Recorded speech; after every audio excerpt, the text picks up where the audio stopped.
हरि ओम। श्री गुरुर्ब्रह्मा गुरुर्विष्णु गुरुर्देव महेश्वरः गुरुर्साक्षात् परब्रह्म तस्मै श्री गुरुवे नमः।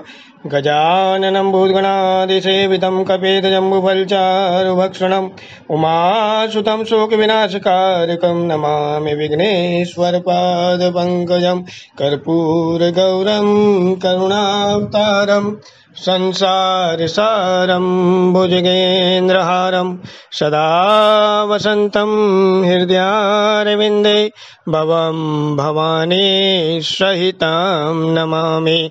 नीलाम्बुश्यामलकोमलाङ्गं सीतासमरोपितवामभागं पाणौ महसायकचारुचापं नमामि रामं रघुवंशनाथम् अतुलितबलधामं हेमशैलावदेहं धनुर्वन्कृशानुं ज्ञानिनामग्रगण्यं सकलगुणनिधानं वानराणामधीशं रघुपतिप्रियभक्तं वातजातं नमामि। शान्तकारं भुजगशयनं पद्मनाभं सुरेशं विश्वधारं गगनसदृशं मेघवर्णं शुभांगं लक्ष्मीकान्तं कमलनयनं योगिविधर्यनगमयं वन्दे विष्णुं भवभयहरणं सर्वलोकैकनाथं। बोले श्री लक्ष्मी नारायण भगवान की जय। आज से वैशाख मास महात्म्य कथा अष्टम अध्याय। 8वें अध्याय में महर्षि नारद राजा अम्बरीश से कहते हैं और महर्षि सुतदेव राजा सुतकृति से कहते हैं कि हम आपको एक प्राचीन आख्यान सुनाते हैं, जो आख्यान भगवान शिव ने मां पार्वती को कहा।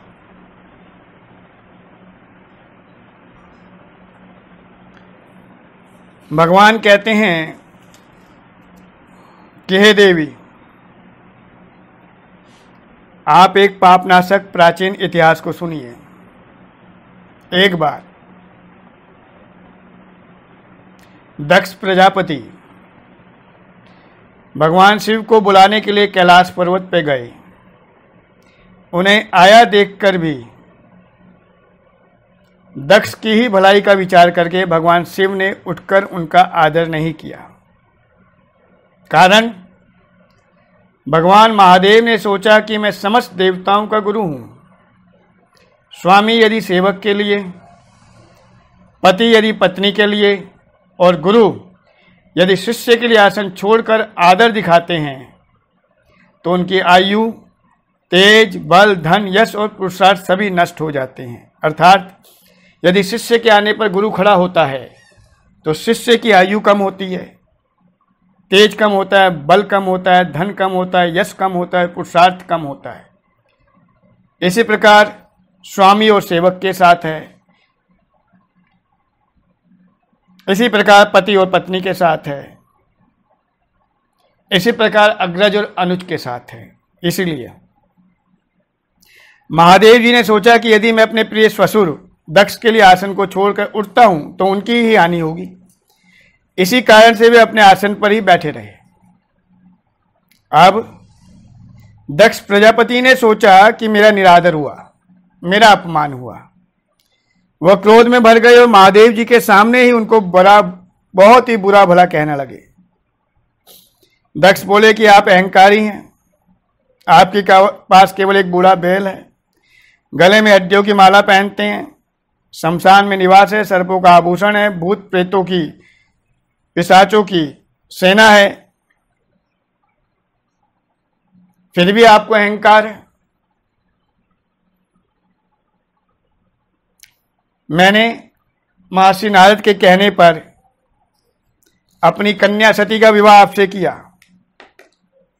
लेकिन आज आपने मेरा निरादर किया, इसलिए मैं आपसे अपने संबंधों का त्याग करता हूं। ऐसा दक्ष प्रजापति ने महादेव से कहा। इस प्रकार नाना प्रकार के अपशब्द कहकर दक्ष ने महादेव जी का अपमान किया तथा उन्हें और पार्वती को अपने यज्ञ का निमंत्रण भी नहीं दिया जिसके लिए वो गए थे। वे जैसे आए थे वैसे ही लौट गए। तत्पश्चात उन्होंने यज्ञशाला में आकर मुनिजनों को साथ देकर यज्ञ आरंभ किया। उनके इस यज्ञ में भगवान विष्णु और भगवान ब्रह्मा जी को छोड़कर समस्त देवता, सिद्ध, चारण, गंधर्व, यक्ष, राक्षस और किन्नर सम्मिलित हुए थे। यज्ञ में सभी को जाता हुआ देखकर सती का मन भी चंचल हो उठा। वह पिता के उत्सव को देखने तथा परिवारी जनों से मिलने के लिए विकल हो गई।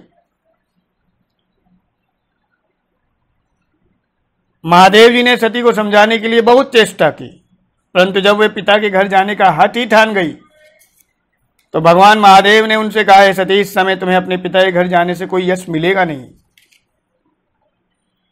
अपितु कलेश ही होगा, तुम दुखी ही होगी। क्योंकि जहां इस बात की तनिक सी भी भनक हो कि वहां जाने से वह व्यक्ति प्रसन्न नहीं होगा, तो वहां ना जाना ही उत्तम है। तुम्हारे पिता सभा में बैठकर मेरी निंदा करते हैं, उसे शायद तुम सहन नहीं कर सकोगी। परंतु सती ने महादेव जी की इस बात को नहीं माना और पिता के घर के लिए चल पड़ी। महादेव जी ने नंदी को सवारी के लिए भेज दिया और रक्षा के लिए अपने करोड़ों भूत प्रेत आदि गण भी उनके साथ भेज दिए।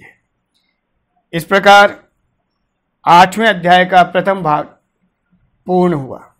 लक्ष्मी नारायण भगवान की जय। आज के आनंद की जय। बोली जुगल जोड़ी सरकार की जय। हरि ओम श्री आह्वानम न जानामि ना जानामि विसर्जनम पूजां चैव न जानामि सम्यतां परमेश्वरी मंत्रहीनं क्रियाहीनं भक्तिहीनं सुरेश्वरी यत्पूजितं मया देवी परिपूर्णं तदस्तु मे परिपूर्णं तदस्तु मे परिपूर्णं तदस्तु मे। बोली जुगल जोड़ी सरकार की जय। आज के आनंद की जय। सर्वे भवन्तु सुखिनः सर्वे सन्तु निरामया सर्वे भद्राणि पश्यन्तु मा कश्चित् दुःख भाग भवे। श्री हरये नमः श्री हरये नमः श्री हरये नमः। बोली जुगल जोड़ी सरकार की जय।